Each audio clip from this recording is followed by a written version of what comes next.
Hello there guys, welcome back. We're gonna do is just the final part here. We're gonna bring stuff together and then give it a test render. Right, so we are here in Nuke where we left before. This is like sort of like the template for just exporting all your individual layers. You can come back to that later on if you want. Now, what we're gonna do is we're gonna replace pretty much these images, okay? And for that we need to use something that's called the shuffle node.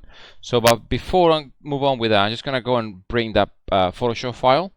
So what I do, I'm gonna press, just gonna go here and tap R, see if it picks it up. Yeah, there you go. And then I'm gonna bring this guy, which is number 2, because the one that I just saw there open. So it takes a little bit of time because it's a fairly big file. Okay, so there you go. So you got this, and all you have is pretty much the painting we did before. Okay, but obviously all the layers are there inside here. I think if you can go here, you see all the layers are there, all the layers. We just need to shuffle those layers individually per rock or per item that you need to project to. Okay, so so we got this. Now the next thing we need to do is just use the shuffle node. I explained to you in class already how the shuffle node work. If you want, if you need to go to probably linda.com and then check out the tutorials there on how to use the shuffle node. I think there's a section there that explains that how to do that. But anyway, I explained that already in class. So let's move on with that. So what I'm gonna do is I'm gonna go here and I'm gonna check out which geometry this is. This is geometry 1. Okay, this is rock 1. So I'm gonna go here and check out rock 1. Okay, so I'm gonna go here, take tap, shuffle. Okay, and I'm just gonna call this rock 01. Okay, and then I'm just gonna go here, and then I'm gonna shuffle from here. That's what is very important in naming convention.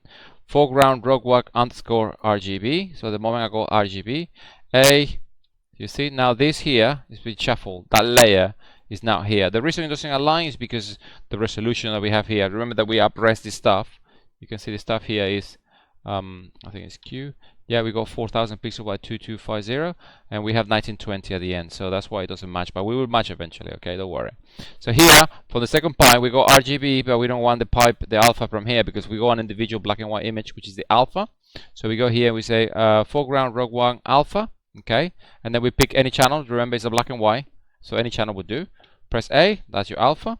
Okay, and then we pipe it here, and then we take it to the first here, and then pretty much we're replacing this for every single one of these checkerboard that we use for a test. So I go here again, project from the same camera, the camera 1, the frame 1, with the moving camera, and then we render.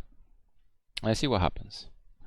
And then we have that. Okay, and that's it. You see, it fits in the plane, no problem.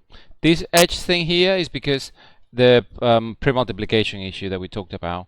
And it's pretty much you need to pre-multiply this by the alpha, so you cut out everything you don't need. So you put here pre-mult, okay, and you see now as soon as you do that, the edge is gone now, so it's all fine. Now we're gonna do the same for this guy. This guy here is rock 2, right? So we're gonna go and pipe rock 2. So we press shuffle again.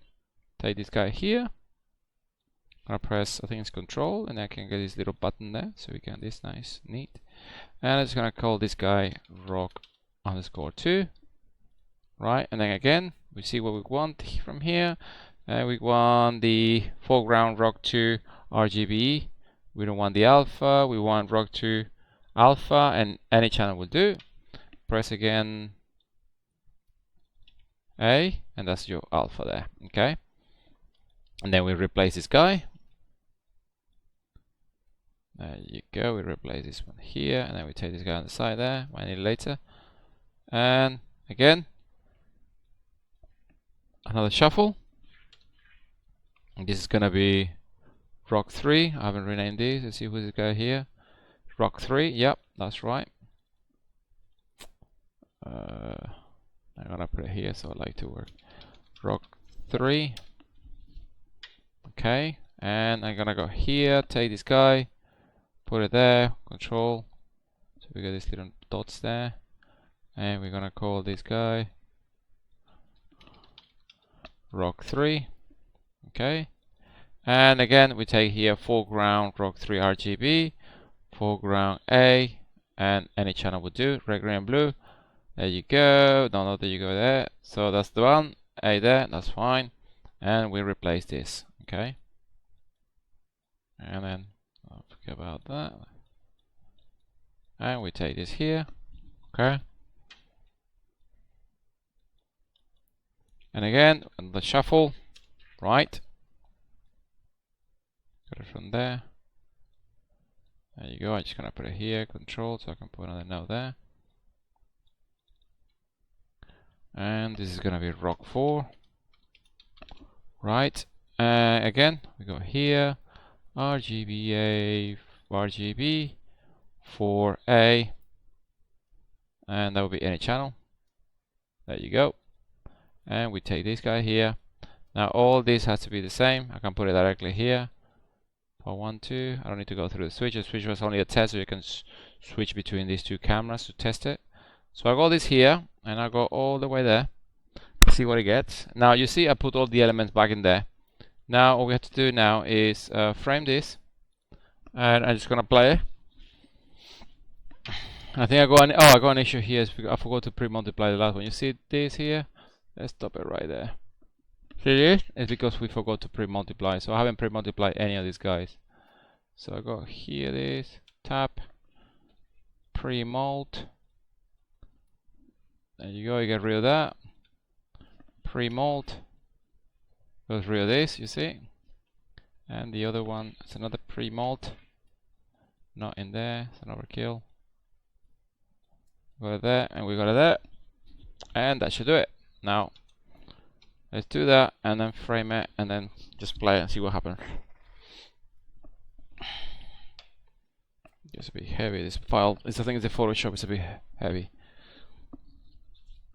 Right, okay, so let's see what happens now. Okay, at the moment I'm just playing and see what it looks like. So at the moment, you can see that it's not too bad here in the front.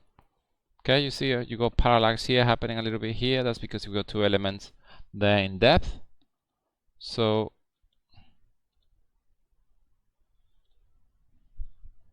and that's it. That's all we have to do. Go all the way to the back and paint everything, and then at the end, once you have that, then you start tweaking. You're going back and forward until you get your paintings done, and then at the end, the last 2 weeks, we're just gonna color correct and add bits and pieces to make it look interesting and look more cinematic. And that's it for now, guys. That's all we have to do. It's a matter of going back and forward, like I said, painting, keep painting, Photoshop work. You know how to use Photoshop, so it shouldn't be a problem. It's just that you need to sit down. This is gonna be the part you're gonna start iterating, going back to the painting, rearranging, doing things that it works. Okay, so that's it for now, guys. Thank you very much. I think we're done for the last couple of weeks. I think you're ready to just do all your paintings. That's it. Thank you. All right, bye bye.